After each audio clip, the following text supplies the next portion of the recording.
Yeah, Minnesota Police declared unlawful assembly, but this protester came up to him with a weird looking homemade gun. Weird as hell. Homemade, but it's weird as fuck looking gun. But get back to the video. With a 9mm semi-automatic handgun. The officers then attempted to disarm the suspect, but the armed suspect violently resisted. More details on the armed struggle are forthcoming. So I'm imagining they're reviewing whatever footage they have of this, the sequence of this event. Okay, so the statement goes on to say, this is again from Homeland Security, fearing for his life and the lives and safety of fellow officers, an agent fired defensive shots. Medics on scene immediately delivered medical aid to that subject, but he was pronounced dead at the scene. The suspect also had 2 magazines, no identification. This looks like a situation where an individual wanted to do maximum damage and massacre law enforcement. Again, this is from Homeland Security. They also add that about 200 rioters arrived at the scene and began to obstruct and assault law enforcement on the scene. Crowd control measures were deployed for the safety of the public and law enforcement, and the situation is evolving. And that is what we're watching now, is the aftermath. You can hear those flashbangs going off as protesters continue to taunt those federal law enforcement agents that are on the ground.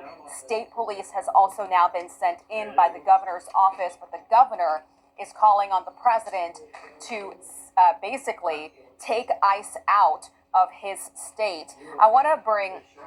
They're declaring that an unlawful assembly. I want to bring in Governor Tate Reeves of the great state of Mississippi. And Governor, we were supposed to have you on to talk about this snowstorm that is hitting your state right now. But I want to ask you about what you're watching on TV with us. This is incredible pictures from Minneapolis. Just absolute sheer chaos. I can't tell who is in control of the situation. If you were the governor of this state right now, if this was happening in Mississippi, what would you do? Well, thanks for having me on, and I will tell you that it is imperative that in a situation like this, because look, many of these protesters, what they want is chaos. It is incredibly important that the leaders of the city, the leaders of the state, include and involve city police, state police, and federal law enforcement to maintain law and order. It seems very clear that there was an individual who went up to a law enforcement officer with a weapon, which presumably was loaded. And it doesn't matter if you're in Minneapolis, Minnesota, or Mississippi, it is a bad idea to approach law enforcement in such a manner. And so I think that to get control of the city, to ensure that we have law and order, the mayor and the governor need to step up and lead. They need to support law enforcement that is simply trying to enforce our federal laws. And regardless of what protesters want the federal laws to be, the previous administration allowed 10 million illegal aliens into our country, many of them obviously criminal, and they are continuing to create criminal acts. And you're going to get arrested for that in America, and you should. And so to watch this scene with individuals flying American flags upside down, it's really hard to watch. And I know there are a lot of people across America that are praying for our law enforcement officers there in Minneapolis and across the country right now. You know, what they're trying to do right now is basically secure the scene. I mean, we've got a deadly shooting here. We have to have an investigation. And you've got protesters screaming on the ground in front of us, emotional, throwing trash cans, barricading roads. I mean, really trying to disrupt really lawful activity that's going on.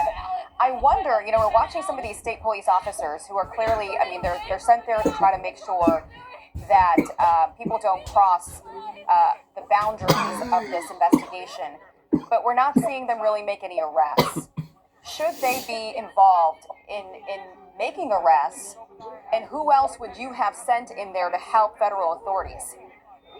Well, obviously you have a scene there which is hard to watch. The fact of the matter is that there was obviously, by all accounts, a law enforcement officer discharged a weapon, an individual is deceased, there needs to be an investigation. So all of these politicians that are trying to create a narrative, that's your words, not mine, but they're trying to create a narrative without any of the facts.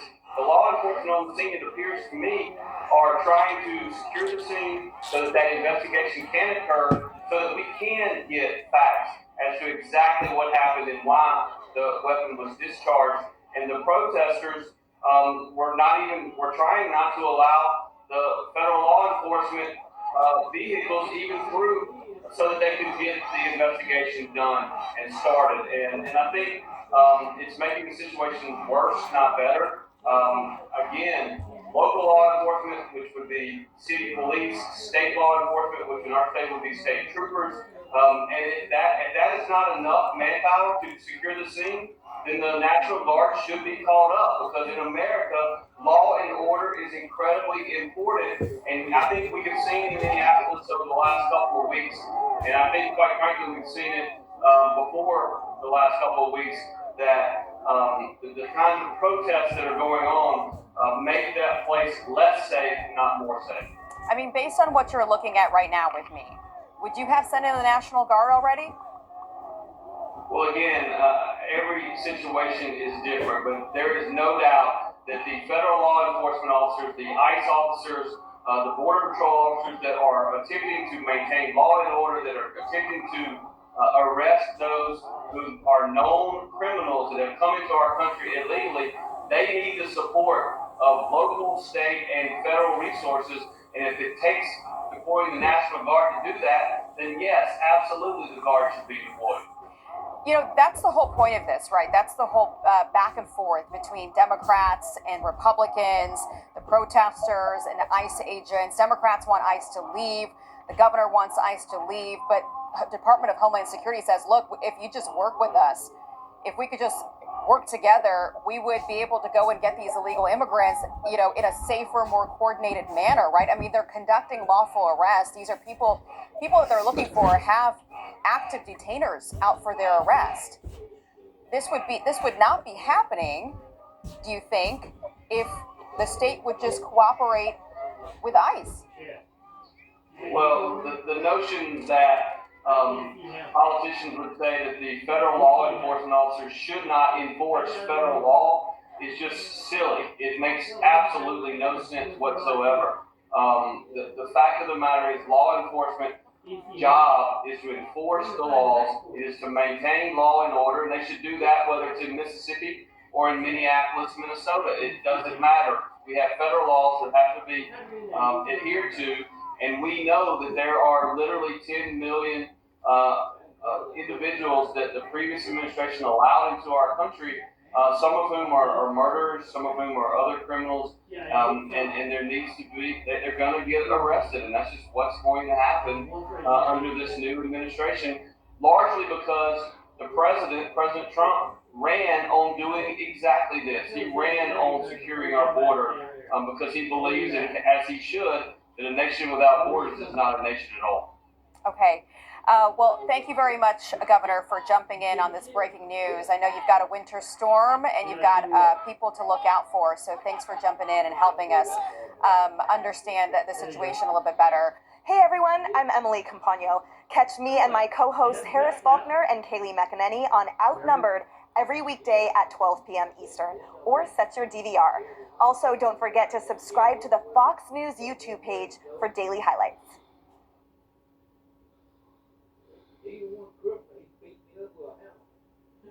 Until your ex-wife sit on your shoulder. How am I crazy? How am I crazy? Which one do you feel better from this side of your shoulder? Ball being hammer? Why do you say that? Good afternoon. Thank you all for being here today. I'm Gregory Bovino, and I have the privilege and honor of leading the United States Border Patrol and Customs and Border Protection here in Minneapolis. Some of those brave men and women of Border Patrol and Department of Homeland Security law enforcement join me here today to show support for all federal law enforcement who have been under constant attack in Minneapolis for weeks now. This morning was no different. At 9:05 a.m. Central Standard Time, as DHS law enforcement officers were conducting a targeted operation in Minneapolis against an illegal alien, Jose Huerta Chuma. You can see this illegal alien on the screen to my left and right. That is Jose Huerta Chuma, whose criminal history includes domestic assault to intentionally inflict bodily harm, disorderly conduct, and driving without a valid license. During this operation, an individual approached U.S. Border Patrol agents with a 9mm semi-automatic handgun. The agents attempted to disarm the individual, but he violently resisted. Fearing for his life and the lives and safety of fellow officers, a Border Patrol agent fired defensive shots. Medics on the scene immediately delivered medical aid to the subject, but the subject was pronounced dead at the scene. The suspect also had 2 loaded magazines and no accessible ID. This looks like a situation where an individual wanted to do maximum damage and massacre law enforcement. Then, about 200 rioters arrived at the scene and began to obstruct and assault law enforcement. Crowd control measures have been deployed for the safety of the public and law enforcement. This situation is evolving, and more information is forthcoming. The officer was highly trained and had been serving as a Border Patrol agent for 8 years. The officer has extensive training as a range safety officer and less lethal officer. As mentioned, this is only the latest attack on law enforcement. Across the country, the men and women of DHS have been attacked, shot at, doxxed, had their family members threatened. And, as we have seen, more than 100 vehicle rammings over the past year against federal law enforcement. We will not allow violence against our law enforcement officers, and we need state and local help, state and local law enforcement, to help us coordinate to get violent criminals off the streets. Mayor Fry and Chief O'Hare just a few minutes ago did the opposite of that by omitting the fact that the suspect had a gun and magazines full of ammunition. In what looks like a situation, again, where an individual wanted to do maximum damage and massacre law enforcement. I want to reiterate what President Donald Trump, Secretary Kristi Noem, myself, Director Marcos Charles, and so many others have said time and again. If you obstruct a law enforcement officer or assault a law enforcement officer, you are in violation of the law and will be arrested. Our law enforcement officers take an oath to protect the public. We go to work every day to protect our friends, our neighbors, and our fellow citizens. The fact of the matter is that the law does not enforce itself. It takes men and women who are willing to risk their lives to enforce it. The men and women of CBP and ICE, law enforcement, are highly trained professionals who love this country and do this work because they want to leave their kids and their grandkids a country that's safe and secure. Questions?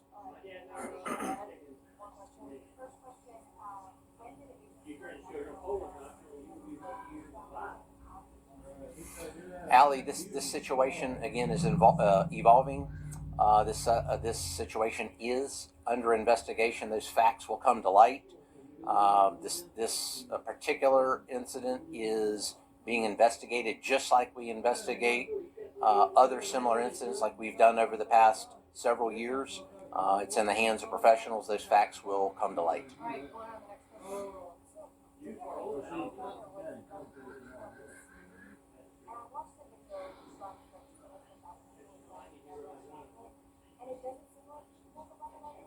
So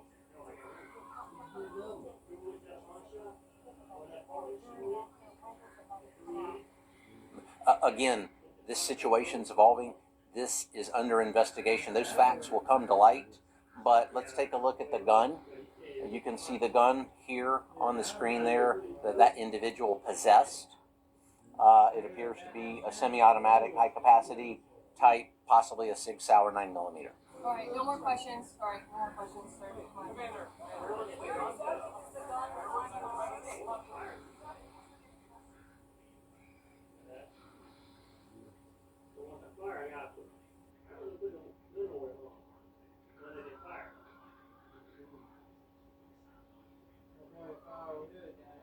When it's time for Lefties Losing It, and let's start with fallen celebrity Ellen DeGeneres, who is such a horror show that she's been variously described by staff and guests as toxic, terrifying, manipulative, demeaning, and the worst and meanest person I've met. Yes, that fake persona, the down-to-earth girl with a sunny disposition, well, that all fell apart when those who worked with Ellen exposed what she was really like behind the scenes, including this terrifying tidbit from a cameraman who alleged that an employee was pressured to move their child's bone marrow transplant to accommodate Ellen's schedule. Yikes. So naturally, we are just desperate to know what lefty Ellen, who fled Trump's America to move to the UK, thinks about ICE and efforts to deport illegal immigrants. Hey everybody, I just wanted to say I am so sorry for what is happening in Minneapolis and our country, really, but specifically Minneapolis right now, because it's where I shot my last stand-up special, and everybody there couldn't have been more lovely. I shot it there because they say it's the happiest city in America, and I found that to be true. So my thoughts and my prayers are going out to everyone, and I'm proud of everyone who's protesting peacefully, and I am sorry for anyone who has been hurt just for protesting, for doing what you should be doing. Oh, she's proud of the protesters, is she? The supposedly peaceful protesters who spit on ICE agents, who attack them, try to run them over. And good news, these feral protesters aren't just busying themselves storming churches and attacking law enforcement and trying to help criminals escape deportation. They're devoting a whole day to a walkout. This is a campaign headed by actress Frances Fisher. She's as mad as hell. I'm as mad as hell, and I'm not gonna take it anymore! On January 20th, we are walking out to free America. And walking in to remove the regime. We're walking out of work, walking out of school. We're walking out of anywhere and everywhere. Because it's past time that we stop cooperating with fascism. It all sounds a little bit insurrection-y to me. They want to remove the regime, as they call it. They mean the democratically elected president who won in a landslide. Congress has the power to remove a tyrant from office. It's not an option. It's their sworn duty. So at 3 p.m., we'll start walking in to local congressional offices to demand impeachment and removal. We are peacefully demanding that our representatives file their own articles of impeachment against Trump and senior Trump officials. And we are demanding that they force a vote. Donald Trump has committed tyranny and obstruction of justice. And turning ICE into a paramilitary force is an act of treason. On January 20th, we are telling our congressional officials that it is their duty right now to impeach, convict, and remove. Impeach, convict, and remove. Impeach, convict, and remove. Yep, what they're talking about there is a peaceful coup, an insurrection, probably something the FBI should be keeping an eye on. And talking about the FBI, they're going to investigate the storming of a church in Minneapolis by anti-ICE activists who terrorized parishioners, including children. And guess who was there with them? Former CNN hack Don Lemon. Just imagine it's uncomfortable and traumatic for the people here, but again, careful, it's very slippery right here. It's uncomfortable and traumatic for the people here, but that's what really, careful, please, really slippery. I'm not kidding. That's what protesting is about, and so that's what protesting is all about, terrifying young children. You can see kids there being forced to leave the church service. They should be safe in the sanctity of a church. This is your idea of a righteous protest, a terrified child there being comforted by adults. I mean, what sort of an absolute callous clown is Don Lemon? And if you think he's taken any accountability for his part in this activism, you'd be wrong. Apparently, anyone upset must be a white supremacist. And there's a certain degree of entitlement. I think people who are, in the religious groups like that, it's not the type of Christianity that I practice, but I think that they're entitled, and that entitlement comes from a supremacy, a white supremacy. And they think... Don Lemon, you dumb fucking cotton picking, tree swinging fool. There. You want to call people supremacists, that is call you all down. Colorful racial slur. Do all of a favor and go suck your fucking husband's dick. You damn faggot piece of shit. That's all I gotta say.